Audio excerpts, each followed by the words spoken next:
Voilà, gloire à Dieu, nous bénissons le Seigneur, nous glorifions son nom pour sa miséricorde fait dans nos vies, la paix, la joie qu'il nous donne, de tout ce que le Seigneur fait dans nos vies, nous glorifions son nom. Merci. Voilà, mes frères bien-aimés, nous avons aujourd'hui un enseignement où nous allons essayer de parler brièvement de certaines choses concernant l'intercession. On va prier.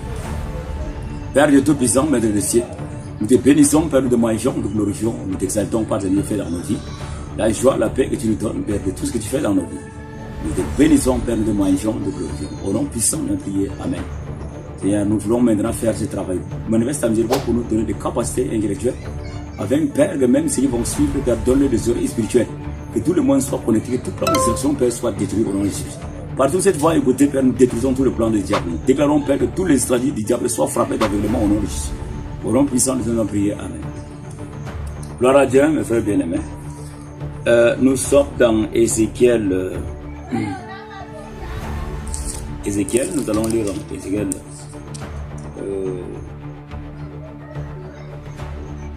Voilà, Ézéchiel chapitre 9, la Bible dit. Puis, il cria d'une voix forte à mes oreilles. Après, approchez-vous, vous qui deviez châtier la ville. Chacun son instrument de destruction à la main. Et voici 6 hommes arrivèrent des chemins par la porte supérieure, le côté de Sicandrio. Chacun son instrument de destruction à la main. Il y avait au milieu d'eux un homme vêtu de fin lin, portant une écritoire à la ceinture. Ils vinrent se placer près de l'autel d'airain. La gloire de Dieu d'Israël s'étendit sur les chérubins, sur lesquels elle était, et se dirigea vers le seuil de la maison. Il appela l'homme vêtu en fin lin, portant de l'écritoire à la ceinture. L'Éternel lui dit, passe au milieu de la ville, au milieu de Jérusalem, fais une marque sur le front des hommes qui soupirent et qui gémissent à cause de toutes les abominations qui s'y commettent. À mes oreilles, il dit aux autres, passez après lui par la ville et frappez, que votre œil soit sans pitié, n'ayez point de miséricorde. Tuez et détruisez le vieillard, jeune homme, et des vierges, des enfants, des femmes, mais n'approchez pas de quiconque aura sur lui la marque, et commencez par mon sanctuaire. Il commençait par le sanctuaire, par les anciens qui étaient devant la maison. Et il leur dit, souillez la maison et remplissez le mort et parvis, sortez. Ils sortirent et furent frappés dans la ville. Gloire à Dieu. Ça, c'est le jugement dernier. Le Seigneur est en train de parler ici de son jugement. N'est-ce pas?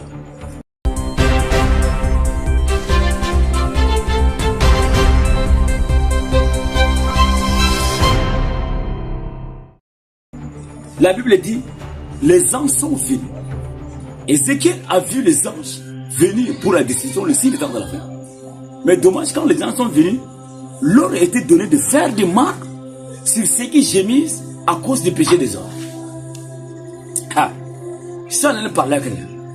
Tout celui qui gémit à cause du péché des hommes, l'Éternel fait une marque sur lui. Même si l'enlèvement vient, il sera enlevé au ciel. Mais toi, qui ris sur le péché des hommes, quand quelqu'un commet un péché, au lieu d'intéresser pour lui, toi tu ris de lui. Tu es un chrétien. Mais s'il y a un petit problème, tu cherches Dieu à transformer ça en conseiller. Mais la fois, la Bible dit, ces gens qui font des choses comme ça, ceux qui gémissent, ceux qui soupirent à cause des péchés des autres, auront des marques sur eux. Le Seigneur va les sauver. Mais toi, qui blague avec ça, le Seigneur va te juger conformément à sa loi. Il faut faire attention avec des colportages, des mots que nous transformons directement. Parce que dans la maison de Dieu, où est le sens de ta miséricorde? Où est le sens de ton amour? Quand tu vois ton frère dans le péché, au lieu de prier sur lui, toi tu ris. Tu transformes ça en causerie. Tu ris même. Mais tu es quel chrétien? Quand tu écoutes un mal sur ton frère, en réalité, un frère chrétien met les genoux à terre. Il demande la grâce divine dans la vie de cette personne. Même si un pasteur a engrosé une fille, il veut demander la grâce divine pour le Seigneur de pardon. Mais toi, quand tu écoutes des choses comme ça, tu dis, ah, ça là, tu transformes ça en causerie, tu commences déjà à faire n'importe quoi. Ça, c'est véritablement pitoyable. Nous devons faire l'effort de faire les choses autrement. Nous allons aussi continuer dans la lecture. Parce que ici, on dit, faites des marques, parce que sur ceux qui gémissent, ceux qui gémissent sont les intercesseurs. Toi, tu es intercesseur. Est-ce que quand tu es à l'église, dans ton église, tu pries sur les gens quand même? Quand ton frère fait un péché là, et qu'est-ce que tu fais? Est-ce que tu ris ou tu pries sur lui? Si c'est en train de rire, tu n'es pas un enfant de Dieu. Tu es un enfant de Satan.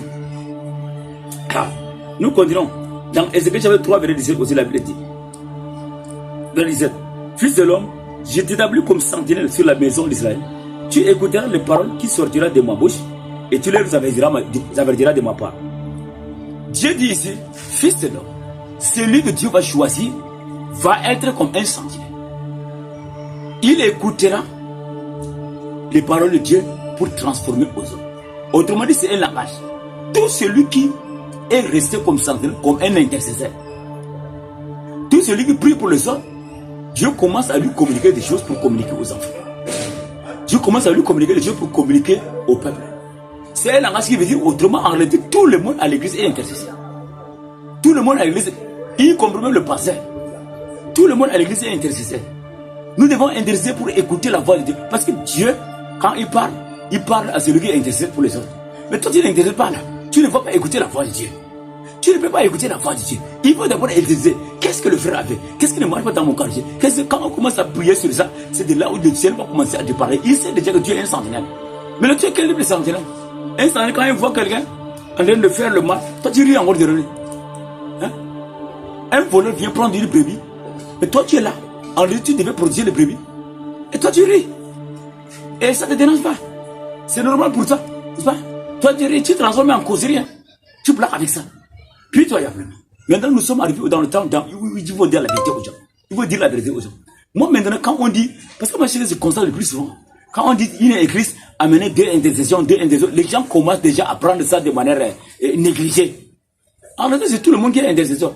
Si un vrai chrétien, bien informé de ce quand on dit intercession, là, il va être le premier à se présenter. Mais malheureusement, quand on parle de l'intercession, hein, il y a ceux qui disent, ah non, le groupe de l'intercession, là, tu penses comme tu n'es pas intercession. Tu parles comme tu n'es pas intercesseur. Mais si tu n'es pas intercesseur, est-ce que tu es un chrétien? Tu es un païen. Fais attention avec le parole de Dieu programmé. Fais attention avec le parole de Dieu programmé. Ne blague pas avec ça. Fais attention avec ces paroles. Parce que si avec ces paroles, Dieu va nous juger. Dieu va nous juger avec cette parole. Quand nous intervenons pour les autres, nous ne parlons pas pour les autres. Même ta famille, on intervient. Tu pries seulement pour toi. C'est quelle prière égoïste? Tu pries seulement sur toi. Tu ne pries même pas pour ta famille.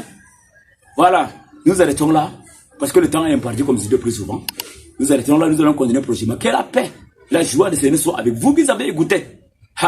Mettez cela en pratique et travaillez avec. Je prie sur vous. Père Dieu Tout-Puissant, Maître de ciel, nous te bénissons, Père de Maïvion, pour sa grâce que tu nous accordes encore ce soir. Père, de 2 ou 3 paroles que j'ai proclamées, tu as dit ma parole sortira battant et sans aider. Travaille pour tes enfants pour leur donner des capacités de bagage spirituel afin de mettre ces paroles en pratique et travailler avec. Nous te bénissons, Père de Maïvion, pour cela. Gloire, honneur en ton œuvre. Partout cette voix écoutez, Père, nous chassons tout le plan de diable, nous proclamons l'autorité de Dieu. Au nom puissant de notre prière. Amen.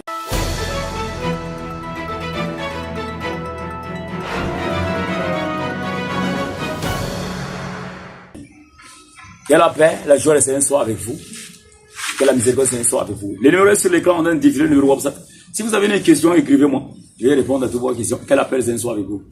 Nous ne sommes pas, je disais le plus souvent, nous ne sommes pas ceux qui sommes là pour faire le miracle. Le miracle impressionniste. Des impressionnistes, non. Nous sommes ceux qui proclament la parole et la parole guérit. La Bible dit dans Somme 107 verset. Il envoya sa parole et sa parole est guérie. Nous envoyons la parole, c'est la parole qui va guérir ton esprit. Non seulement le corps. Que la paix de Seigneur soit avec vous. Au nom puissant de Dieu, prière. Au nom puissant de Dieu, amen. Gloire à Dieu. Gloire à Dieu, amen.